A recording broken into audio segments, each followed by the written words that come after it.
வணக்கம் ரிஷி டிவி நண்பர்களே. ஒரு சிறிய இடைவெளிக்கு பிறகு மீண்டும் ஒரு அரசியல் சார்ந்த நிகழ்ச்சியில் உங்களை சந்திப்பதில் மிக்க மகிழ்ச்சி. நம்ம தலைமை செய்தியாளர் திரு சுரேஷ்குமார் அவங்க இருக்காரு. அவர்கிட்ட இப்ப என்ன டாபிக் நம்ம பேச போறோம் அப்படின்னா, நடிகர் வடிவேலு, வைகை புயல் வடிவேலு இப்ப சமீப காலமா மீண்டும் அரசியல் மேடைகள்ல தென்பட ஆரம்பிச்சிருக்காரு. என்ன காரணம்? எதிர்கால அரசியல் திட்டங்கள் ஏதாவது இருக்கா, இல்ல தனி கட்சி அந்த மாதிரி ஏதாவது பிளான் வச்சிருக்காரா அப்படின்னு ஒரு சின்ன அலசல் வாங்க கேட்டு தெரிஞ்சுக்கலாம். நிகழ்ச்சிக்குள்ள போகலாம். வணக்கம் சார். வணக்கம் சார். சொல்லுங்க, என்ன வடிவேலு ஒரு 10-15 வருஷத்துக்கு அப்புறம் திடீர்னு மறுபடியும் திமுக மேடைகள்ல தென்படுறாரு? என்ன பிளான்? 2011 பாத்தீங்கன்னா அதிமுக கூட்டணியில விஜயகாந்த் இருந்தாரு. விஜயகாந்துக்கும் அவருக்கும் ஒரு சின்ன மனஸ்தாபம். அந்த மனஸ்தாபத்துல அவர் டைரக்டா செய்ய முடியாம இருக்கும்போது அழகிரியை அவர் சப்போர்ட் பண்ணி கொடுத்தாரு. வாங்க நம்ம திமுக மூலையில பேசுங்க, அவரை ட்ரோல் பண்ணி பேசுங்க, நம்ம ஜெயிக்க போறோம் வாங்கன்னு சொல்லி அவரை மனசை மாற்றி அவரை கூட்டிட்டு போய் தரக்குறைவான வார்த்தைகள்ல பொறுமையில பேசுறது, தனி மனித விமர்சனம் பண்றது, இந்த மாதிரி பண்ணனால திமுக அந்த இடத்துல மிகப்பெரிய தோல்வி அடைஞ்சிருச்சு. தோல்வி அடைஞ்ச போது அதுக்கப்புறம் அடுத்து சினிஃபீல்ட்ல அந்த சினிஃபீல்ட் ஆளுகளே அவங்க ரொம்ப பேர் எடுத்துட்டாங்க. அவங்க கூட நடிச்சுக்கணும். அவங்களே அப்படி நடிச்சுக்கும் போது வாய்ப்பு அவருக்கு ரொம்ப கம்மியா போயிடுச்சு. இன்னொன்று அன்னைக்கு இந்த ஜெயலலிதா சீஃப் மினிஸ்டர் ஆனப்பட்டு அவங்க மேலேயும் ஒரு சினிஃபீல்ட்ல மிகப்பெரிய ஒரு பயம் இருந்துச்சு.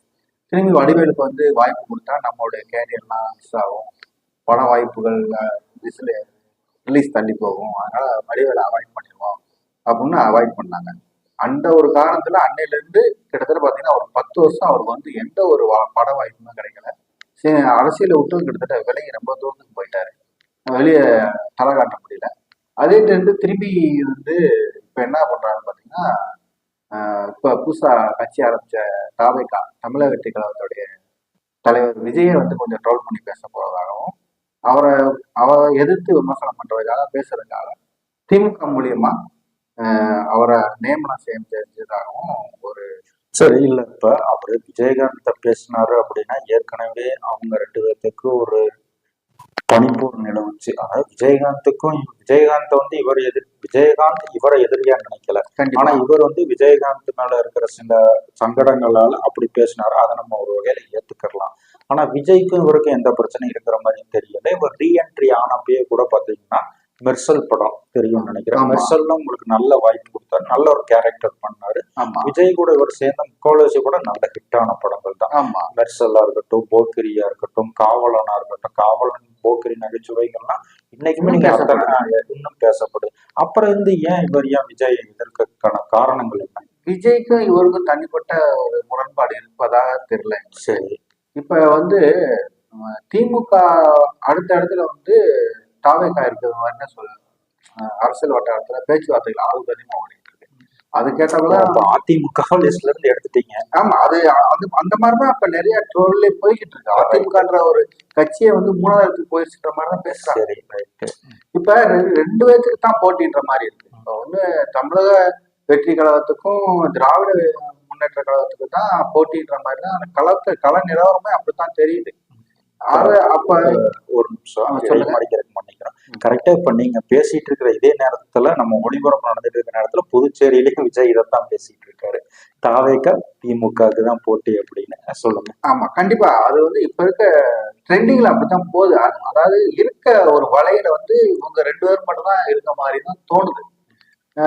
அதிமுக 3வது இடத்துக்கு போன மாதிரி தான் தோணுது. ஏன்னா அவங்ககிட்ட முந்தி மாதிரி பழைய ஆட்கள்லாம் இல்ல. ஓட்டு சதவீதம் 40% ஓட்டு அவங்ககிட்ட இருக்குது. டோட்டலா கூட்டணியோட சேர்த்து வர. சார், அப்படி ஒருவேளை வடிவேல் நினைச்சாருன்னா கூட இப்ப நம்ம பொதுவாகவே என்ன பண்ணுவோம், நம்ம ஃபீல்ட்ல இருக்கிறவங்களுக்கு தான் நம்ம முன்னுரிமை கொடுப்போம். இப்ப நீங்களா இருக்கட்டும், நானா இருக்கட்டும், இல்ல யாரா இருக்கட்டும். ஒரு ஆட்டோக்காரங்களுக்கு பிரச்சனை ஆட்டோக்காரங்க போவோம், டிரைவருக்கு பிரச்சனை டிரைவர், ஒரு கொத்தனாருக்கு பிரச்சனை கொத்தனார் போகும். அப்படி இருக்கப்ப சினி ஃபீல்டு மேல வடிவேலுக்கு ஏன் இவ்வளவு வெறுப்பு? சரி, விஜயகாந்த் 10 வருஷம் அவளை ஒதுக்கி வச்சுட்டாரு இல்லையா? சரி, ஒதுக்கி வச்சதுங்கிற காரணம் அதுக்கு இவரும் ஒரு காரணம் தானே. கண்டிப்பா இவருமே ஒரு காரணம். பட் சில வாய்ப்புகள் வந்துச்சு, அது பெரிய அளவுல ரீச் ஆகல. இன்னொன்னு பாத்தீங்கன்னா சினிமா ஓடுற குதிரை மேலதான் பணம் கட்டும். கண்டிப்பா, அது ரஜினியா இருக்கட்டும், விஜய், அஜித் யாரா வேணாலும் இருக்கட்டும்.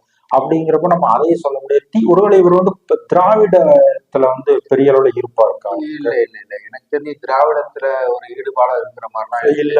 ஏன்னா இவர் ஆரம்பத்த காலத்துடைய வாழ்க்கை வரலாறு பார்த்தீங்கன்னா எனக்கு தெரிஞ்சு எங்க அப்பா போலீஸா இருக்கும்போது இவர் வந்து அண்ணா நிலையம் பஸ் ஸ்டாண்ட் பக்கத்துல கடலை விற்றதாகவும் தள்ளுவண்டில கடலை விற்றதாகவும் இவரை வந்து எங்க அப்பாவே வந்து இங்கெல்லாம் வைக்கக்கூடாது போடா அப்படின்னு சொல்லி விரட்டினதாகவும் எங்க நாங்க சின்ன பிள்ளையா இருக்கும்போது இந்த சொன்ன வார்த்தைகள்லாம் வந்து என் காது நான் கேட்டது உண்டு. ஏன்னா அண்ணா நிலையம் பஸ் ஸ்டாண்ட் பக்கத்துல அண்ணா நிலையம் அந்த பெரியார் பெரியார் இது நீங்க இப்ப அண்ணாமலைன்னு சொல்றது மதுரை மதுரை மதுரை மதுரை அண்ணா பஸ் ஸ்டாண்டு இப்ப நம்ம பெரிய ஆஸ்பத்திரி அது பக்கத்துல தான் இவருடைய வியாபாரமே இருந்திருக்காங்க. அதாவது கடலை வித்ததாகவும் ஒரு சொல்லியிருக்க நிறைய வேலை, இந்த கண்ணாடி அறுக்கிற வேலை, ரோடு போடுற வேலை, கடலை வைக்கிற ஓகே, ரொம்ப கஷ்டப்பட்ட எளிய பின்னணியில இருந்து வந்தவர் தான். அந்த டயத்துல எங்க அப்பா வந்து அந்த ஏரியால போலீஸ் வேலை ஆகும்போது இவரை வந்து இப்படிலாம் இடைஞ்சல் பண்ணக்கூடாது ஒழுங்கப்போ அப்படி அடிமட்டத்துல இருந்து வந்தவர் தான். ஆனா உயர்ந்த வந்த இடத்துல வந்த பொறுத்து அந்த பழசெல்லாம் ஏன் மறந்துட்டாருன்றது தெரியல. ஏன்னா அந்த மாதிரி சூழ்நிலை இப்ப வந்து அன்னைக்கு வந்து விஜயகாந்துக்கும் இவருக்கும் ஒரு தனிப்பட்ட ஒரு மோட்டிவேஷன் இருந்துச்சு. அதனால அவரை வைக்கிறதுக்கு வந்து திமுக அவருக்கு தேவைப்பட்டுச்சு. இவரை ட்ரோல் பண்ற விஜயகாந்த எதிர்த்து பேசுறதுக்கு அவங்களுக்கும் ஒரு ஆள் தேவைப்பட்டுச்சு. அப்போ விஜயகாந்த் எதிர்த்து பேசுறதுக்கு வடிவேல் தான் கரெக்டான ஆளு. இவரை வச்சு நம்ம பேசினா நம்ம மக்கள் சிரிச்சு பேசிக்கிறதுனால இவரை வச்சு நம்ம ஓட்டு போட்டோம்னு ஒரு கணக்கை போட்டாங்க. அந்த கணக்கு வந்து பின்னாடி வந்து தப்பாயிடுச்சு. அது வந்து அதிமுக கூட்டணியில மிகப்பெரிய வெற்றியை கிடைச்சிச்சு. அது அந்த மாதிரி போனால அவங்க ஜெயலலிதா மேல ஒரு பயம் கலந்த ஒரு மரியாதை இருந்துச்சு சினி ஃபீல்ட்ல இருந்திருக்கு. அது இவங்களை கூப்பிட்டாங்கன்னா அவங்க பட வாய்ப்பு கொடுத்தோம்னா நம்ம ரிலீஸ்ல ஏதாச்சும் பிரச்சனை வரும் செய்யணுன்றத அவர் 10 வருஷம் அவாய்ட் பண்ணிட்டாங்க. இப்ப என்ன ட்ரோல் பாத்தீங்கன்னா இப்ப வடிவேலுக்கும் விஜய்க்கும் எந்த ஒரு பிரச்சனையுமே இல்லை. இப்ப பிரச்சனை என்ன பாத்தீங்கன்னா திமுகவுக்கும் தாவேக்காவுக்கு மட்டும்தான் மோட்டிவேஷன் ஓடி அப்படித்தான் கள நிலவரமும் சொல்லுது. இப்ப அன்னைக்கு வடிவேலு விஜயகாந்த் எதிர்த்தாருன்னா வடிவேலு அன்னைக்கு தன்னோட சினிமா வாழ்க்கையின் உச்சத்தில் இருந்தாரு, மிகப்பெரிய உச்ச நட்சத்திரமா இருந்தாரு. அன்னைக்கு வடிவேலு இல்லாத படங்கள் இல்லை, அவரோட நகைச்சுவை எல்லாராலையும் ரசிக்கப்பட்டது. ஆனா இன்னைக்கு வந்து வடிவேலு வந்து சினி ஃபீல்ட்ல யாருமே இல்ல, கிடைக்கிற 1-2 ரோல் பண்ணிட்டு இருக்காரு. பெரிய லெவல்ல வெற்றியும் அடையல, அவருக்கு அந்த அளவுக்கு மார்க்கெட்டுமே கிடையாது. இன்னைக்கு புது புது நகைச்சுவை நடிகர்கள் எத்தனையோ பேர் வந்துட்டாங்க. படமே இன்னைக்கு தமிழ் சினிமா வேற, பாட்டு இல்லாம காமெடி இல்லாம ஹீரோயின்ஸ் இல்லாம மிகப்பெரிய விஜய் அஜித் ரஜினி இவங்க எல்லாமே ஹீரோயின்ஸ் எல்லாமே நடிக்க ஆரம்பிச்சிட்டாங்க. ஆமா, அப்படிங்கிறப்ப இன்னைக்கு வடிவேல் பேச்சு எந்த அளவுக்கு மக்கள்கிட்ட எடுபடும் எனக்கு வந்து கொஞ்சம் கூட அதுல வந்து விருப்பம் இல்லை. எடுப்படாது. ஏன்னு கேட்டீங்கன்னா அவர் அன்னைக்கு வந்து நல்லா பீக்ல இருக்கும்போது அவரோட பேச்சை யாருமே மக்கள் கேட்கல. இன்னைக்கு வந்து திமுகவுக்கும் தாவேக்காவுக்கும் உள்ள ஒரு போட்டியை வந்து இவர் மூலியமா சரி பண்ண முடியுமான்னு திமுக ஒரு கணக்கு போடுது. அது என்ன பொறுத்தளவுக்கு அது ஒரு தப்பு கணக்காக தான் தோணுது. ஏன்னு கேட்டீங்கன்னா இவருக்கு வந்து அந்த மக்களை சிரிக்க வைக்கிறதுக்கு தான் அவருக்கு வந்து தகுதி இருக்கு, குணங்கள் இருக்கு. மற்றபடி வந்து ஒரு மக்களை வந்து ஓட்டு போட சொல்லி வைக்கிற அளவுக்கு ஒருத்தர் கண்டிப்பா தகுதியுமே கண்டிப்பா கிடையாது நானே சொல்லுவேன். ஏன்னா இவர் வந்து ஒரு டம்மி பீஸ் தான். சார், இதுல இன்னொரு கொடுமை என்னன்னு பாத்தீங்கன்னா, அந்த 10 வருஷத்துக்கு முன்னாடி நீங்க சொன்ன காலகட்டத்துல திரைத்துறையில திமுக குடும்பங்கள் உச்சத்துல இருந்தாங்க. கண்டிப்பா சன் பிக்சரா இருக்கட்டும், ரெட் ஜெயண்டா இருக்கட்டும், மூக்க அழகிரியோட பையன் அவதான் மூக்க அழகிரியோட பையன் ஒரு கம்பெனி வச்சிருந்தாரு, மூக்க தமிழரசு ஒரு கம்பெனி வச்சிருந்தாரு. ஆனா இவங்க கூட வடிவேலுக்கு வாய்ப்புகள் கொடுக்கல. அதாவது அந்த இயக்குனரோ அந்த நடிகரோ 1-2 படங்கள்ல கொடுத்தாங்களே தவிர அதோட இவங்க அவங்க வந்து சரி நம்மளால பாதிக்கப்பட்டாருன்னு சொல்லி இவங்க வாய்ப்பு கொடுக்கல. இப்ப கடைசியா மாமன்னன்ல உதயநிதி ஸ்டாலின் கூட சேர்ந்து நடிச்சதுமே பாத்தீங்கன்னா இயக்குனரோட விருப்பம் தான். அது வந்து உதயநிதியோட விருப்பம் கிடையாது. வடிவேலு சேர்ந்து நடிக்கணுங்கிறது இயக்குனரோட விருப்பம். திமுக இவரை ஏற்கனவே பயன்படுத்திட்டு தூக்கிதான் வீசி இருக்காங்க. மறுபடியும் அதே திமுக கிட்ட ஒரு போறதுக்கான காரணம் 2 பேரும் போறதுக்கான வாய்ப்புகள் இல்லைன்னு தான் நாங்க நினைக்கிறோம். ஒருவேளை வடிவேலுக்கு என்ன எதிர்கால பிளான் என்ன? ஏறக்குறைய பாத்தீங்கன்னா அவரோட சினிமா வாழ்க்கை முடிஞ்சது. இப்ப வந்து சினிமாவே இன்னைக்கு வேற திசை நோக்கி போயிட்டு இருக்குது. உங்களுக்கு இப்ப எடுத்தா கத்தி துப்பாக்கி ரத்தம் பீரங்கி, அது 1-2 பேரை குத்துறதுல இல்ல, ஒரு கண்ணாடி சுட்டா 500 பேர் 1000 பேர். ஆமா, அந்த மாதிரி சினிமா போயிட்டு இருக்கு. இப்ப நகைச்சுவைக்கெல்லாம் பெரிய அளவுல முக்கியத்துவம் கிடையாது, வடிவேலும் ஃபீல்ட்ல கிடையாது. இல்ல அவரோட ஃபியூச்சர் என்னதான் சார் பிளான்? இருக்கிற பேரையும் கெடுத்துக்கிட்டு. ஏன்னா உங்களுக்கு விஜய் வந்து இன்னைக்கு நம்பரும் உச்ச நடிக்கிறார். கண்டிப்பா அரசியலே வந்து ஒரு மிகப்பெரிய செல்வாக்கான நிரூபிக்கலனாலும் போற நம்மளாம் மக்கள் கூட்டம் கடல் அலைய திரள்றாங்க. ஏன் இவர் தேவையில்ல மறுபடியும் ஒரு பேரை இவரை கெடுத்துக்கிறாரு? அதாவது கடைசி காலகட்டத்துல சிலவங்க ஆரம்பத்துல வாழும்போது நல்லா ஊழல் வாழ்வாங்க. கடைசி கட்டத்துல அவங்க ஆளை அட்ரஸ் எல்லாம் சொல்லுவாங்க, கேள்விப்பட்டிருக்கீங்களா? அந்த கதை தான் அது. அரசன் அன்று கொள்வான், தேவன் நின்று கொள்வான்னு சொல்லுவாங்க. பழமொழியும் நிறைய அதுல இருக்கு. இவர் வாழும்போது நல்லா வாழ்ந்தாரு. கடைசி கட்டத்துல வாழும்போது இவருடைய பேர் ரொம்ப டேமேஜ் ஆகத்தான் செய்யுது. அதை வந்து அவர் சரி பண்ணணும். ஏன்னா வந்து பாத்தீங்கன்னா அப்பேற்பட்ட தங்கத்துல சாப்பாடு சாப்பிட்ட பாகவதரே இருக்காரு. அவர் வந்து இன்னைக்கு அவர் சமாதியே எங்க இருக்குன்னு யாருக்குமே தெரியல. அந்த சமாதி நானுமே சமயத்துல போய் பார்த்துட்டு வந்தேன். நான் நடுவில் அவர் சமாதி இருக்குது. அந்த அவர் அப்படி கொடி கட்டி வாழ்ந்தவர். அவரே வந்து இன்னைக்கு இருக்கிறத தெரியாம போயிட்டாரு. அந்த சூழ்நிலை இவருக்கு உருவாயிருக்கிறார். இவர் வந்து கட்சி சார்பா போகவே கூடாதுன்னு நான் சொல்லுவேன். ஏன்னா இவர் வந்து ஒரு கலைஞர், மக்களை சிரிக்க இல்ல ஒருவேளை தன்னோட சினிமா வாழ்க்கை முடிவுக்கு வருது, நீ நம்ம அடுத்த அரசியலுக்கு போலாம் அப்படிங்கறது ஒருவேளை என்னமா இருக்கு? திமுக ஜெயிச்சாதானே. அப்படி சொல்ல வர்றீங்க? ஆமா, திமுகன்னு ஒண்ணு ஜெயிச்சா மட்டும்தான் ஒரு அரசியல் வாழ்க்கை இருக்கும். மத்தபடி இவர் வந்து ஒரு போராளி, கள போராட்டத்துல எல்லாம் தான் கூட வேலை பார்த்த கலைஞருக்கே வந்து இன்னைக்கு வரைக்கும் ஒரு ரூபா செஞ்சது இல்லைன்னு சொல்றாங்க அவரு.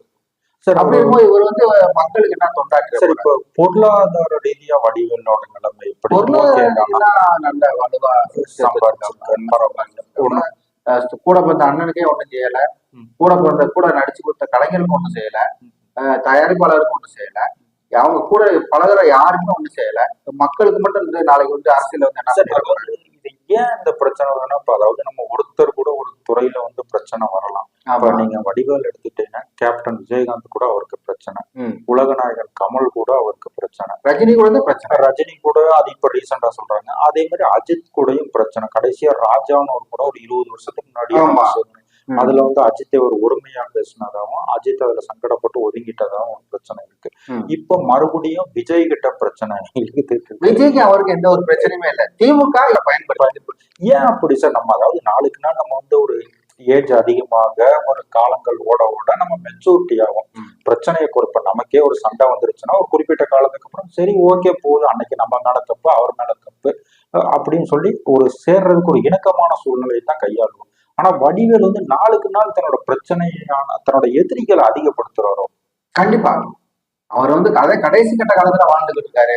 4 பேருக்கு நல்ல பேர் போல வாழ்ந்துட்டு போகணும்னு நான் எனக்கு கிடைக்கிற வாய்ப்புகளை பயன்படுத்தணும். இல்ல அரசியல் போறனா முழு நேர அரசியல்வாதி யாரும் விமர்சனம் பண்ணாங்க, தனி மனித விமர்சனம் பண்ணாங்க, 3ஆம் தரப்பு 4ஆம் தரப்பு பேச்சாளர் மாதிரி பேச சார். ஒருவேளை அவர் இப்ப மதுரைங்கிறனால அந்த வட்டார மொழியில பேசுறதுனால நமக்கு அப்படி தெரியும். எந்த வட்டார மொழியில தமிழே உருவானதே மதுரையில சொல்றாங்களே. அவங்க வந்து கரண்டு கூடான பேச்செல்லாம் கிடையாது, சுத்த தமிழ் வந்து மதுரை தான். இப்ப மத்த யாருமே மதுரையை சேர்ந்த விஜயகாந்தா இருக்கட்டும், சேரனா இருக்கட்டும், பாலா, அமீன் யாருமே ஒருமையில அப்படி பேசுறாங்க. அப்படி பேசுறாங்க. இவங்க ஒரு ஆள் ஒருமையில ஜாஸ்தியா பேசுறாங்க. அப்ப 3ஆம் தரப்பு 4ஆம் தரப்பு பேச்சாளர் மாதிரி பேசுறாப்லையே. இப்ப விஜய் ட்ரோல் பண்றாப்ல. உண்மையிலே சொல்றேன், என்ன பொறுத்தளவுக்கு இவர் வந்து அரசியல் வாழ்க்கையில சினிமா வாழ்க்கை வந்து டோட்டலா ரெண்டுமே வந்து இதோட முடிஞ்சிடும் நான் நினைக்கிறேன். இத நீங்க அப்படி நினைக்கிறீங்க? அவரோட வாழ்க்கை வந்து இதோட விட விஜய் ரசிகர்கள்ட்ட சிக்கி சின்ன. கண்டிப்பா. அதாவது அன்னைக்கு விஜயகாந்த் வந்து மெச்சூர்டானவர், அவர்கிட்ட இருந்த ஆளுங்களும் ஒரு மெச்சூர்டானவர். அதனால அவர் ஜெயிச்சு வந்தாலும் வந்து விட்டு கொடுத்து போயிட்டாங்க. இல்ல அவரே சொன்னதாகவும் நமக்கு தகவல்கள் இருக்கு. ஏன்பா நடிக்காம இருக்காரு, நம்ம யாரும் எதுவும் சொல்லல, நடிக்க சொல்லுங்க அப்படின்னு விஜயகாந்த் தன்னோட சோர்ஸ் கிட்ட சொன்னதாகவும். பட் அவங்க வந்து கேப்டன் மேலேயும் அம்மா மேலேயும் இருந்த மரியாதையினால அது சரி வேணாம் இவங்களை இந்த அளவுக்கு பண்ணதுனால சினி ஃபீல்டுக்காரங்களை ஒதுக்குனதாகவும் சில தகவல். ஆனா இப்ப கடைசியா சார் இறுதியா நீங்க வடிவேலுக்கு உங்க சார்பில் நீங்க என்ன சொல்ல விரும்புறீங்க? என்ன பொறுத்தளவுக்கு வடிவேலுக்கு நான் சொல்ற ஒரே கருத்து, ஐடியா அவர் எடுத்துக்கிட்டாலும் சரி நம்ம சொல்ல வேண்டியது நம்மளுடைய கடமை. ஏன்னா நம்ம 4 பேருக்கு பேசுறோம், பழகுறோம். அவரை பொறுத்தளவுக்கு அரசியல் வேண்டாம். கலை உலகத்துக்கே திரும்பி போட்டோம், 4 பேர்த்த சிரிக்க வைக்கட்டும். கடைசி கட்டத்துல வாழ்ந்துகிட்டு இருக்காரு அவரு. ஏன்னா யாரு இப்ப 50 வயசு 65 வயசுல 60 வயசு 65 வயசுல எல்லாரும் மேக்சிமம் இறந்துடுறாங்க. அந்த ஸ்டேஜ்ல தான் இவருக்கும் இருக்கும்னு நான் நினைக்கிறேன். அப்ப இந்த கடைசி கட்டத்துல வாழும்போது அவர் வந்து நல்ல பேரோட வாழ்ந்து பேர் போலோட அந்த ஊரை விட்டு போனாருன்னா நல்லா இருக்கும் அவருக்கு. இல்லை இப்ப விஜய் ரசிகர்கிட்ட வந்து விஜய் ரசிகரை வந்து நாளைக்கு ஜெயிச்சாங்கன்னா அவர் என்ன நிலைமையில இருப்பாருன்னு அவருக்கே தெரியாது. ஏன்னா என்ன ஒரு பிரச்சனைனா விஜய் ரசிகர்கள் எல்லாமே 2K கிட்ஸ் எளிதில் உணர்ச்சி வசப்படுறவங்க. மற்றபடி வடிவேலு 100 ஆண்டுகள் வாழட்டும், நல்லா நடிக்கட்டும், மக்களை சிரிக்க வைக்கட்டும். ஆனா தனி மனித விமர்சனங்கள் செய்யலாம், அது ஒரு நாகரிகமா இருக்கட்டும், கொள்கை அடிப்படையில செய்ய. கண்டிப்பா நீங்க நினைச்சா விஜய் கூட சேர்ந்து நடிக்கிறது தேவையில்லாட்டி விஜய் தூக்கி போட்டு பேசுறது அந்த இது வேணாம். மற்றபடி நீங்க 100 வருஷம் சந்தோஷமா குடும்ப குட்டியோட வாழுங்க, தமிழக மக்களை சிரிக்க வைங்க. ம். நம்ம மீண்டும் ஒரு நிகழ்ச்சியில மீண்டும் ஒரு டாபிக் எடுத்து அதை பத்தி விரிவாக விவாதிக்கலாம். அரங்கத்திற்கு வந்து உங்களோட கருத்துக்களை பகிர்ந்து கொண்டதற்கு மிக்க நன்றி. வணக்கம். நன்றி, வணக்கம்.